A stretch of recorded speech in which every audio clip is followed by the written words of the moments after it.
This episode of SESSLER'S Something is brought to you by Bob's House of Interactive Things.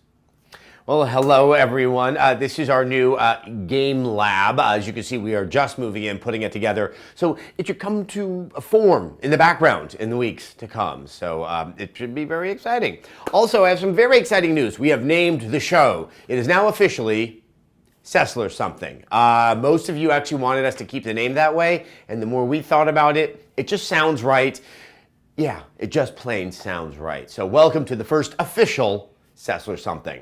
Now, to kick things off, it looks like that a topic that I have always wished I never have to address has once again reared its ugly head with the absolutely terrible series of events that happened in Newtown, Connecticut with the shooting of 20 school children.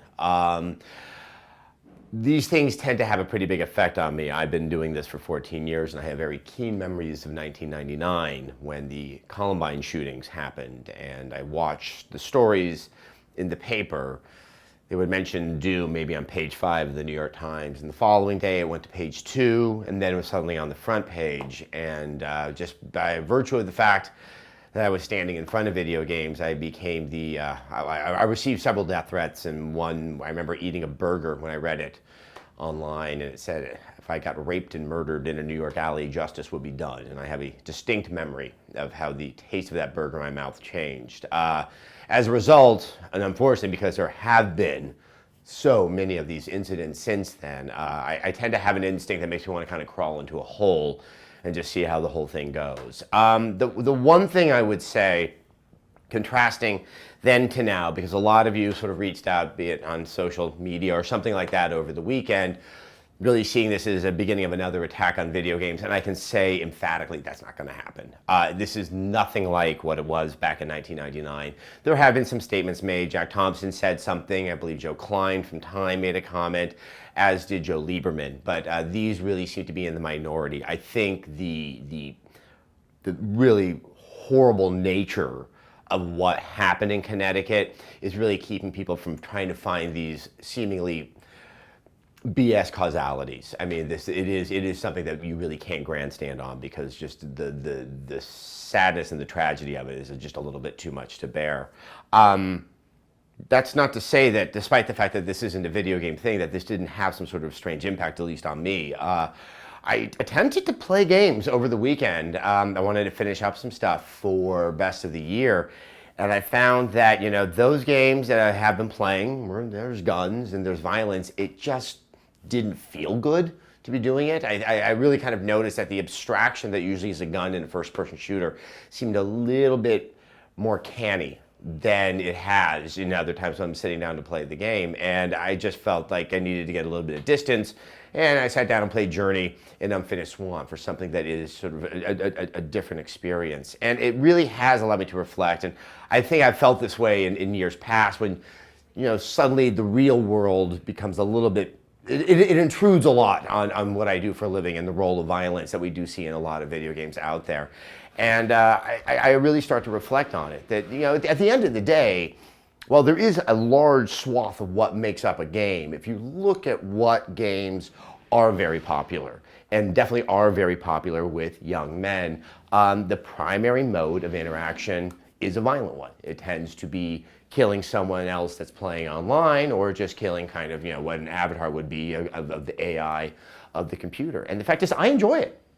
I enjoy it quite a bit, you know, and there are times where, yes, there is that fetishization of the violence that's happening on screen, and I completely respond to it, as I imagine many of you out there do. I do not think there's something inherently wrong with that, but I think in the context of what happened on Friday, it does kind of just make me want to step back and just kind of look at the totality of it. There's no one violent game that I have any issue with. There's no one game that I would take exception to. But when you do realize that so much of the language of video games is one of violence, and then you contrast that with other forms of art and culture. Let's look at Shakespeare. He writes Titus Andronicus and Macbeth, which are just buckets of blood being thrown on the stage, but he also was able to do the sonnets and the Tempest.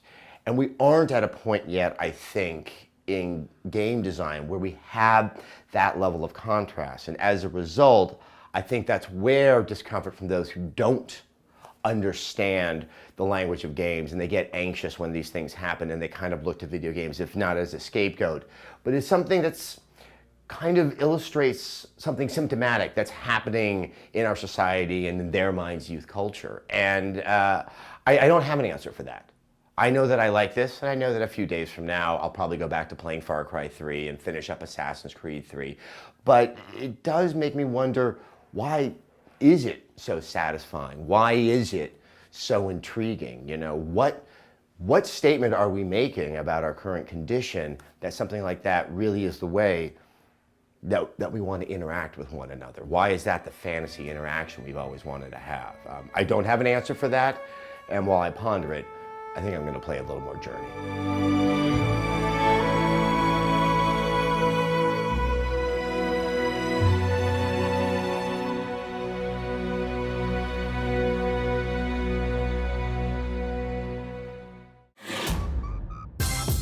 I want to encourage you all to join me in my first Google Hangout where you can address the SESS. It'll be kind of a fun, lively discussion. We're going to try to get a lot of you guys on camera, and you can ask me any question that you feel like asking me. It's at 4 p.m. on the West Coast, 7 p.m. on the East Coast, and that's tomorrow, Tuesday, December 18th. Now, if you need to know where to go to see it, well, go to our Google Plus page. It's the link right below. If you do happen to miss it, we're going to post the whole thing up on YouTube so you can enjoy it in the future. So remember, that's tomorrow, December 18th, 4 p.m. West Coast and 7 p.m. East Coast. It should be a lot of fun. Hope to see you there.